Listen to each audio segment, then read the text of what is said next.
Great. Well, the first thing I might do is just give you the definition of impact investing that's conventionally used, which is investments made into companies, organisations and funds with intention to generate social and environmental impact alongside financial returns. Now, clearly, our fiduciary duty to our members is to make sure that we have those financial returns. The impact investing is also about making sure we have those social and environmental impacts and that they are a deliberate part of the investment. Over 50% of people who attended the first session indicated their funds were actively considering impact investing in their portfolios.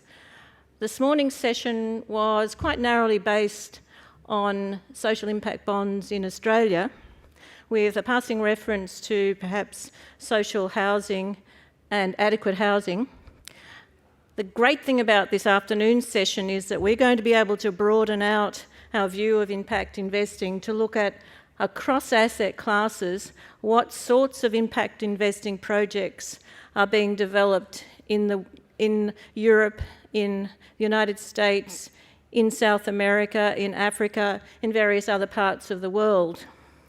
We are very privileged to have two great speakers with us this afternoon, and I'd like to introduce Lauren Verstandig, Director of Product Development at NatureVest, the Nature Conservancy from the United Kingdom, and also Simba Marakera, who is with Christian Super.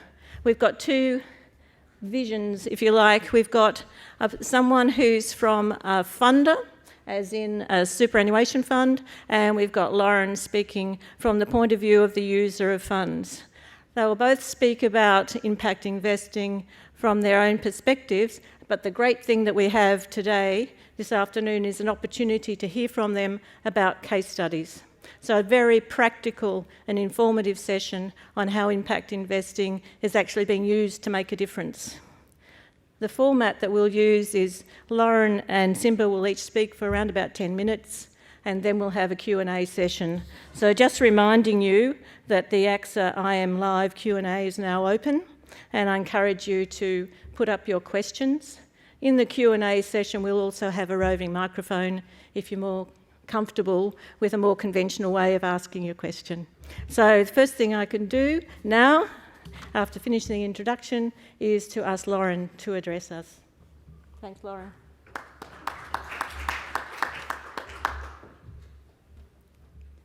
Hi, everyone. Lauren Verstandig from the Nature Conservancy. I just want to start by just giving you a very brief background on who is the Nature Conservancy, what is the Nature Conservancy. Nature Conservancy is the world's largest environmental nonprofit with a presence in over 35 countries across the world. We have over 4,000 employees, of which 40 of those reside here in Australia. You may be asking, why is Lauren here? What Nature Conservancy, a nonprofit, we're a superannuation conference?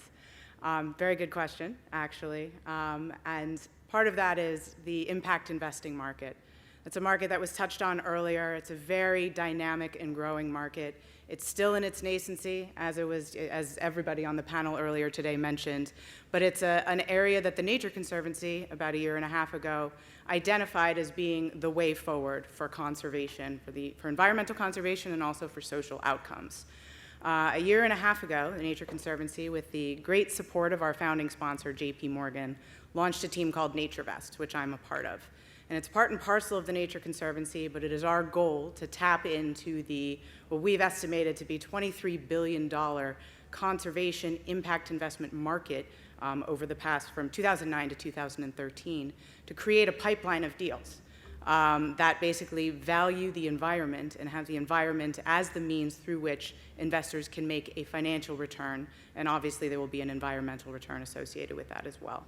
So the NatureVest is a team. We're about 20 people. We've set the ambitious goal of creating $1 billion US dollars worth of pipeline over the next 2 to 3 years that will help to build and become the foundation of the environmental impact investing market. So what we do, we consider ourselves to be the merchant bank of the Nature Conservancy, so to speak. We don't necessarily have a pile of cash that we invest JP Morgan is not our funder as far as putting money into investments. They support our work and the development of these transactions. But our goal is to basically structure transactions and then go out to market and pound the pavement, shoe leather, source impact capital to go into these transactions. So it's a lot of footwork. It's a lot of time and effort developing what we're considering as a very new market, but it's really exciting. And we're hoping that in 5 to 10 years, the term environmental impact investing won't be some random thing that you need to define at the beginning of a session, but it'll just be a part of the general portfolio of an investor or a superannuation fund. Our strategy, and apologies if there's a little bit of misalignment here, but effectively we cover all of the different areas that the Nature Conservancy considers to be priority areas. And as you can see from the slide up here, that's pretty much everything associated with the environment: climate, land, water, oceans, and cities. I happen to be the freshwater lead, so I can answer the most questions about transactions that have to do with freshwater, but we have replicas of me covering each of those different areas. Now, as we look to basically source transactions and develop transactions, we look for a series of enabling conditions. One is, obviously, the transaction needs to generate cash flow. So there's been a very long and very successful history of philanthropy going into the environment, but that's money that goes into a black hole, generates amazing environmental impact, but nobody needs to be paid back from that. So it's our job to actually figure out ways to identify ways in which the environment can actually either have a value in and of itself or figure out another way to pay back investors. So that's a challenge in and of itself, but it's one that is proving to be quite fruitful. The other thing that's really important and something I really want to hammer home here is scale and replicability. We're building a whole bunch of $5 million transactions will actually create impact. That's great, but it's not going to attract that much investment. It's not going to revolutionize the market. What we're looking to do is maybe start small, start with transactions that are $20, $30 million, but then have a line of sight to make those transactions hundreds of millions of dollars so that there is liquidity, in a term that's been thrown around here quite a bit today. And the ability for investors to come in and out of the transactions and to attract investors like superannuation funds or people that would put their money into the equity markets and actually see these types of transactions not as niche and random and scary, but as something a bit more mainstream. And also, the most important is we're looking for transactions where there is a readiness to deploy capital. We don't want to spend a lot of time working on a transaction only to say, okay, in 10 years from now, the regulatory environment will be in place, this will work. We're focusing on areas where there is actually a regulatory environment that will enable us to enact the transaction immediately. Oh boy, oh, look at this. This is fun. I'm just going to go through all of these. So here's a couple of examples of transactions that we've actually completed or are very close to completing. The first transaction we completed was a sustainable agriculture investment in Kenya. We completed that almost immediately after launch. It's in the northern rangelands of Kenya. It's a small transaction, about $14 million to start, but we have line of sight to be able to replicate this. It's with various different pastoralists who do cattle ranching all across the northern rangelands of Kenya and then also into Tanzania. And we're also looking to replicate that into Brazil. So we've identified almost at least $100 million worth of transactions that we can build off of that initial $14 million transaction. The next one is a little bit closer to home. That's a transaction that I'm working on in Australia's Murray-Darling Basin. It's using the existing water markets where the government is already doing a great job of taking water and dedicating it to the environment. But we've noted that there's a lot of different areas where the environment is still being overlooked. And we've also noted that as many investors have started to realize over the past year or 5 years that the water markets are actually a great way to generate financial returns. So we're looking to actually create a fund that we're calling a balanced water fund that balances generating financial returns, keeping water in the hands of agriculture, which we believe is incredibly important, but also giving a percentage of the water to the environment on private lands, so areas that aren't being covered by the government's remit. We're launching that in the next month to 2 months as a pilot fund. That's $25 million, but we're looking to scale that to $100+ million in the next couple of years. So that's an area where there's an immediate line of sight to scale, which is very exciting for us. The marine sector, we're doing what we're calling a debt for nature swap with the government of the Seychelles, which will ensure that the country of the Seychelles has the ability to protect its marine protected areas.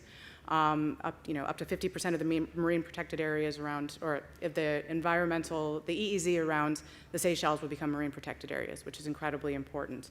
And then the last is a land transaction in the American Appalachian Mountains, which is Tennessee and Kentucky, for those of you that know American geography. It's an $85 million transaction where we're going to acquire land and buy the rights for basically mountaintop removal mining, and then sell some of the carbon offsets, and then convert the land into sustainable timber management. So there's several revenue streams from that as well. And I just want to give, very briefly in my last 2 minutes and 50 seconds, a case study. Building off of what we've been doing in Australia, that deal which is almost ready to launch, we're looking to basically replicate that. So one of the first things that I said is we want these deals to both be scalable and replicable. So we're building what we're calling a community water trust, which is the exact same model that we had in Australia, in Chile, which is one of the only other markets in the world that actually has a defined tradable system of water rights. And all of you in Australia think that that's, you hate your water rights system, it's a political nightmare. The rest of us in the world, particularly those of us in the United States who are going through a horrible drought, are looking at you and just incredibly jealous. We're all very, very jealous that your system works so well. Chile is another example of a system that works incredibly well. There's a lot of transparency in pricing, there's a lot of water rights that change hands, so it's an easy way to monetize and actually generate real financial returns from buying a portfolio of water rights and holding it and then leasing them back out to the agricultural community, and then taking a percentage of that water and giving it to the environment. One thing, and outside of Santiago in Chile, in the Maipo River Basin, there's very few places for recreation. There's very few wetlands, environmental conservation areas. It's a very important area from an ecological standpoint, particularly for migratory birds. So we've identified this place called the Batuco wetland, which you can see in this picture. It's quite beautiful, where we'd look to restore the area. It's a very large area, and basically use it as a water bank. So we'd acquire a series of water rights and then store them in the groundwater, which would replenish aquifers, lease a percentage of those water rights into the city of Santiago and also into a neighboring very poor city called Colina, and then use a percentage of the water to basically restore this wetland and bring all the migratory birds back, and then create a recreational facility for all of the poor communities around Santiago, which right now don't have any way to enjoy nature. So it's right now we're structuring that as a syndicated loan. It's a higher risk transaction than the Australia Murray-Darling transaction for obvious reasons, mostly having to do with country risk. But it's in the initial stages, very exciting. We're targeting it at 10 million to start, but we're looking to pilot to basically scale it across Chile, because the water market system is a Chile-wide system, and hoping to make it up to $50 million over time. We're also looking at areas of Mexico, the US, American West, and China for similar strategies. So very excited about the ability to scale, and think that it could be an amazing opportunity to bring more mainstream investors into what is now an incredibly niche area. Thank you. Thank you, Lauren.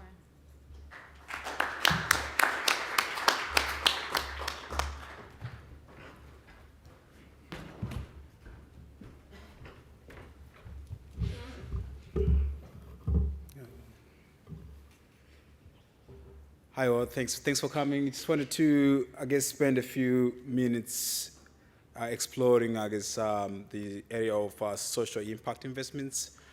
So following on the session this morning and what Lauren was talking about, I just wanted to focus mostly on, what is called social impact investment. We're focusing on providing essentially social services that are sort of a necessity for life, around education, health, affordable housing, and the like. And so I work for Christian Super, and we've been basically in this area of social impact investing since 2006. So I thought it would be useful to kind of share some of our thoughts and experience over that time, and hopefully in the context of a superannuation fund, and how they can, how you can approach that from institutional investor perspective. I'm not sure if we're ready to go on the slides.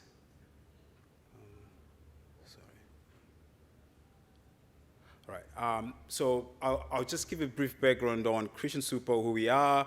A lot of our members are school teachers, and we've got a mandate to ensure that every investment we make is reflective of the ethical principles that we adhere to. So from that perspective, it was much easier for the board and for management to embark on a social impact investing strategy early on.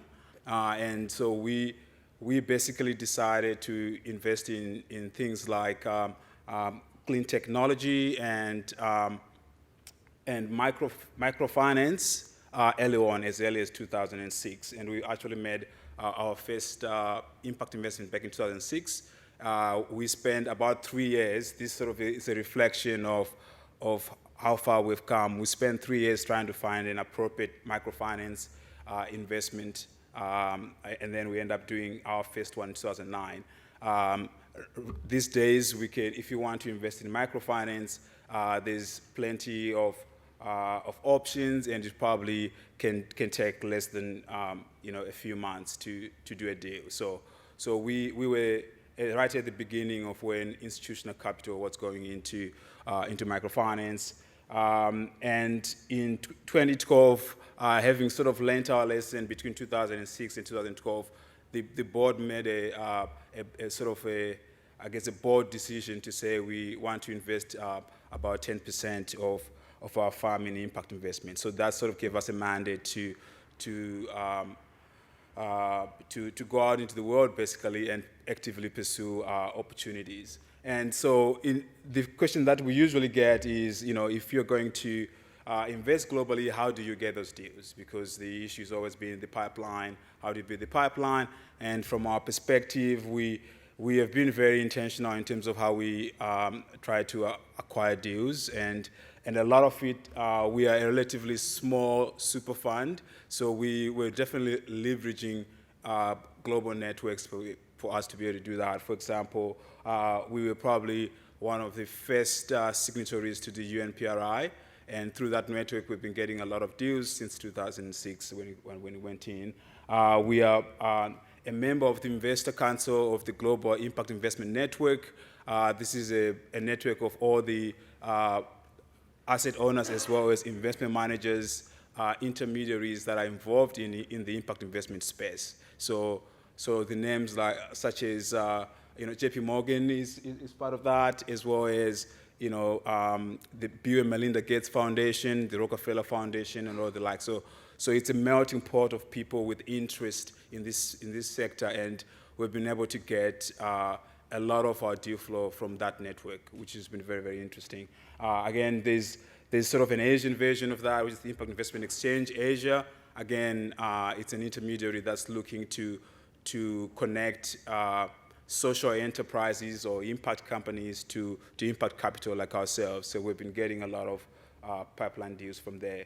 One of the things that we have managed to do pretty well is to develop relationships with the development financial institutions like the IFC, the IDB, and the like. As you probably know, the IFC is a member of the World Bank. They've got offices in over 150 countries. They've been investing in private equity in emerging markets for over 30 years now. So they probably are the oldest private equity investor in emerging markets. So we've been riding on their back, really, basically, to be able to find deals as well as to do the due diligence on those deals.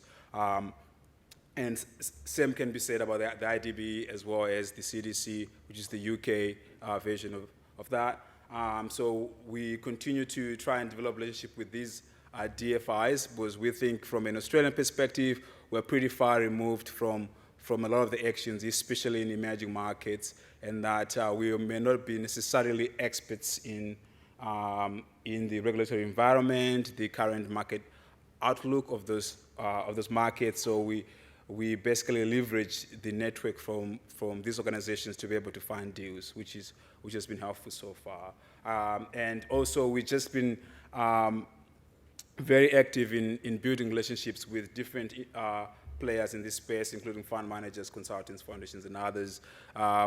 Every year, at least, we make international trips to be able to go and find new relationships that we can build, either myself or members of our team. And so we think that has been very helpful to be able to build a pipeline. when 5 years ago we were actively going out to look for deals in the impact space.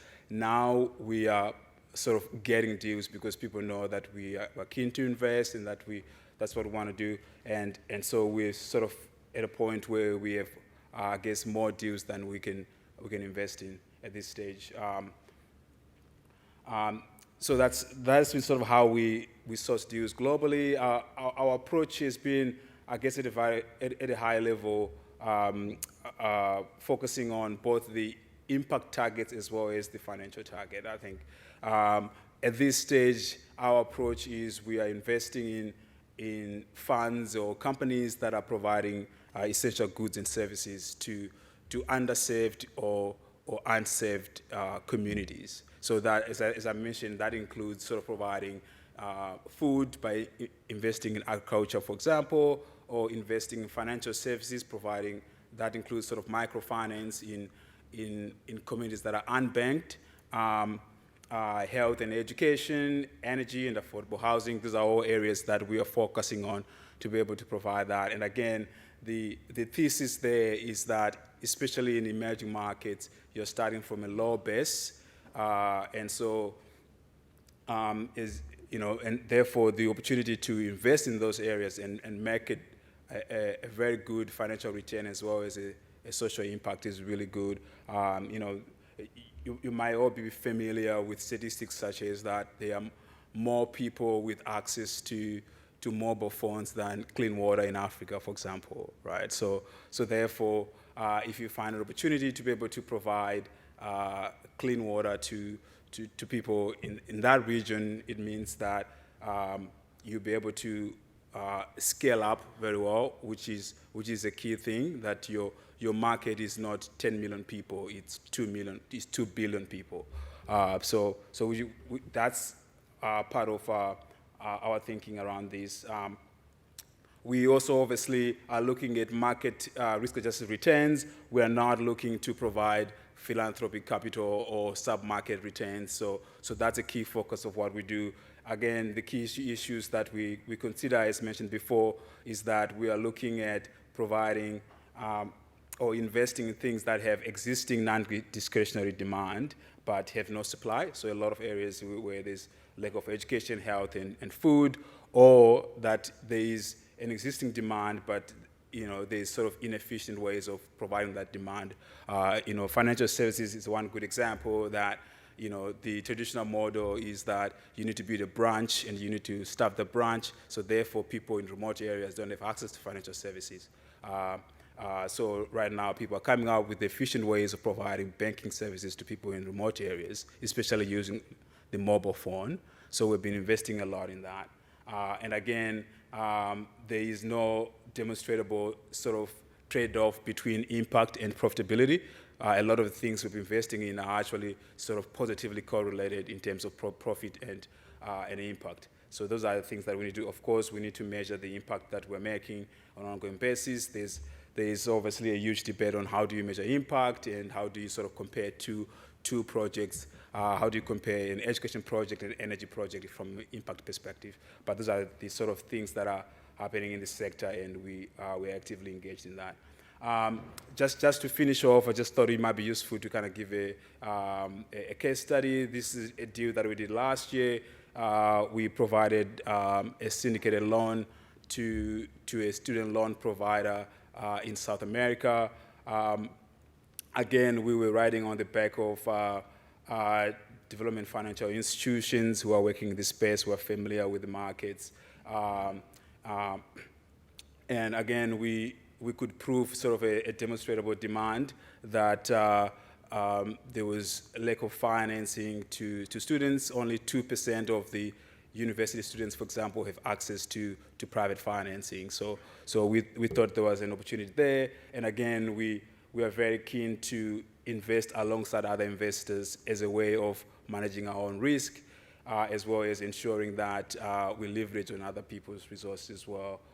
Again, I also put down some sort of impact metrics which are important in this space. As much as we want to measure our financial return, we want to measure our impact return. And one of the key things we measure there is how many new borrowers are provided with financing. These are people who wouldn't otherwise have access to the credit market, but they're getting opportunity to go to university through private credit lending.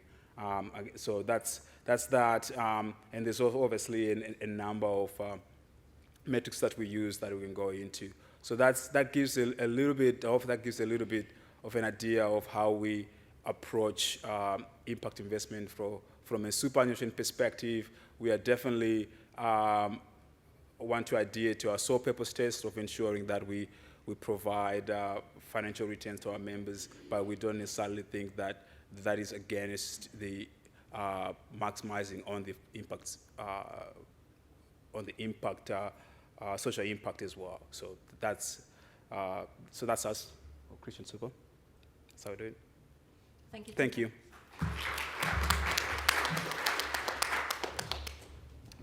Just to remind everybody that the conference app is open for you to ask questions, and also to remind you to rate the session and provide any feedback via the app, which is supported by our partner Fidelity.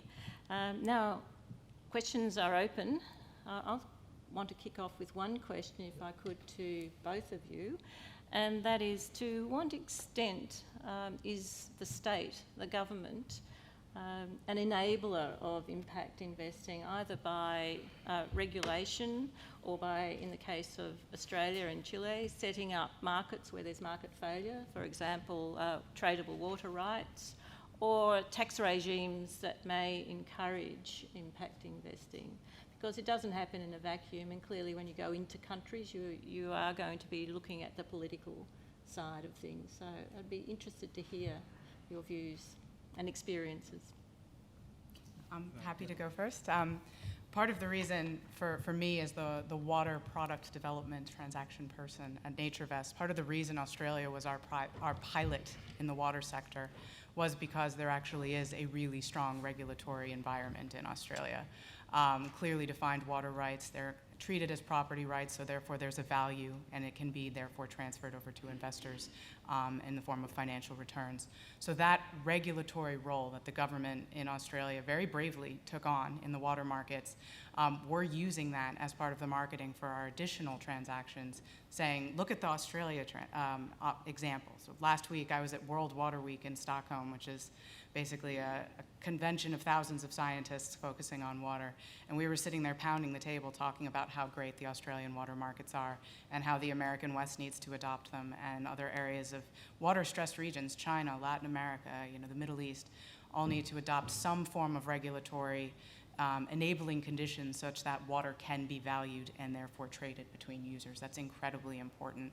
And then on the other angle of it, from a demand perspective, from an investor perspective, tax incentives, the United States has been the leader as far as dollars committed to impact investing, as well as philanthropy, for many reasons, but one of the reasons is tax incentives.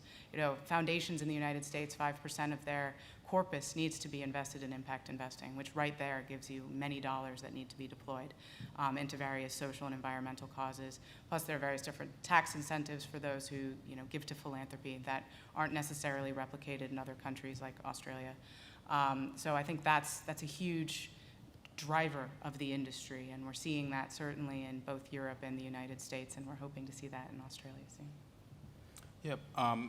From our perspective, we've seen the government get involved in a number of ways, both to increase the demand of social impact investment, as well as to increase the supply of investment opportunities. So for example, in the case study that I just presented, the government was the first one sort of to come out and say we want private investment in education. The government doesn't have enough money to expand public education, so therefore that gives sort of the private sector the comfort to be able to invest in private education. So that was really key, because we knew that the government was very serious and committed to private investment in social impact.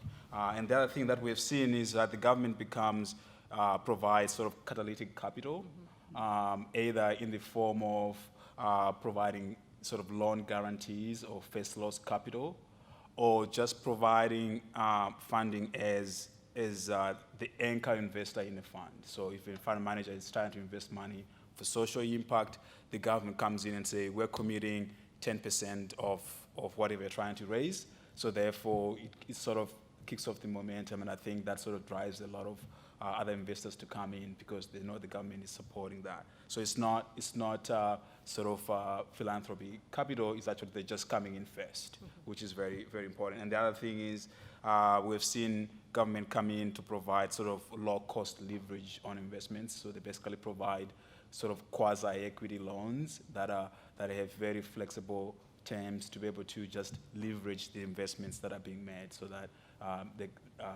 they sort of bring down a bit of the risk there. So we've seen governments come in various ways, but mostly as an institutional investor, just sort of coming in at different points of the capital structure, which I think has been very useful. Well, that really is a good segue into the question that's on the screen, because it does ask what are the trends in investment type, so what sort of assets, but the whole question is, can you comment on the appetite for impact investing in Europe, US and Australia, so comparison, and what are the trends in investment types that you're seeing? I can go first again. Yeah. That's actually a fantastic question, and I think we're seeing very different trends in the different regions. A lot of that has to do with, the tax incentives we were talking about, and a lot of it also just has to do with the maturity of the market. Europe, as far as impact investing goes, was actually the first mover. The U.S. was much more philanthropy-driven for quite some time, and is now picking up the slack in impact investing, and there's quite a bit of dollars being dedicated to impact investing. And Australia is definitely lagging behind. Part of that has to do with pipeline that was talked about in the session earlier and what we've talked about here. But it also has to do with, I think, just a different perception of what the market should be. So when trends in investment type, I think Europeans and Americans are more willing to sacrifice a bit of return in order to catalyze the market. So they're looking at it as a long-term proposition, basically. They're saying right now the market is young, there needs to be a certain number of transactions out there that get their feet, that mature into larger transactions, and we're willing to basically take the risk on some of those initial transactions, and then with the hope that in 5-10 years they'll all be normal yielding, regular, vanilla investments, just like common equities or fixed income. Whereas in Australia, we're seeing a little bit less willingness to take that initial leap, that initial risk into building the market. I think it's coming, and it's just a matter of time, but it's definitely a little bit slower. Yeah, and I think the trend globally has always been, I guess, up in the sense that since the global financial crisis, there's been, I guess, people stepping back and saying, should we just be focusing on financial returns, or should we also be focusing on impact investment? And we've seen a lot of government patience in the US and the UK, a lot of foundations saying we can't invest in things that are against sort of the values we're trying to promote. So we've seen those guys coming in and putting capital behind some of the projects. And we, the whole issue of impact investment was really sort of started in Europe and the UK. So those guys have gone from doing sort of public-private partnerships kind of investments, and now it's sort of pure private equity, purely commercial. A lot of the investment we've made globally is private equity. There's a lot of syndicated loans, very sophisticated structures in that space. So we're seeing investments sort of across the capital structure, both from sort of a pure equity perspective to senior debt. And we're seeing, especially the previously sort of aid agencies of governments, now they're coming in as investors. So USAID is very involved in impact investments globally. CDC, of course, is involved globally. The Swedish aid organization is involved there. So I think a lot of these previously aid organizations are realizing that just providing philanthropic capital is not enough. We need to invest, and they're coming in. So the trend, we're seeing a lot more of these guys coming in. And we know that in Australia, AusAid, which is now part of DFAT, is looking in to do that as well. And so we expect that in Australia, from the discussions we've been having with other super funds, there's also appetite from super funds to invest in this kind of stuff. And I suppose for philanthropy, one of the issues is actually you're generating more income in your philanthropy fund by these types of investments. So you're getting two right. things happening at once. Yeah. Yep. And one other thing I would just add to that is, at least in some of the transactions that we're looking at that are more global in scope and more appealing to global investors, so we can actually layer different areas of risk tolerance from across different continents. So sometimes we can get like a loan from a PRI loan from a U.S. foundation that's willing to give low-cost debt at 1% in order to allow, you know, an equity investor like a super fund or a pension fund from Norway to come in and get market rate returns because there is that, you know, basically subsidized debt at the top of the structure. So there's different ways of using the different appetites for risk and the different appetites for catalyzing the market in order to attract different types of capital as well.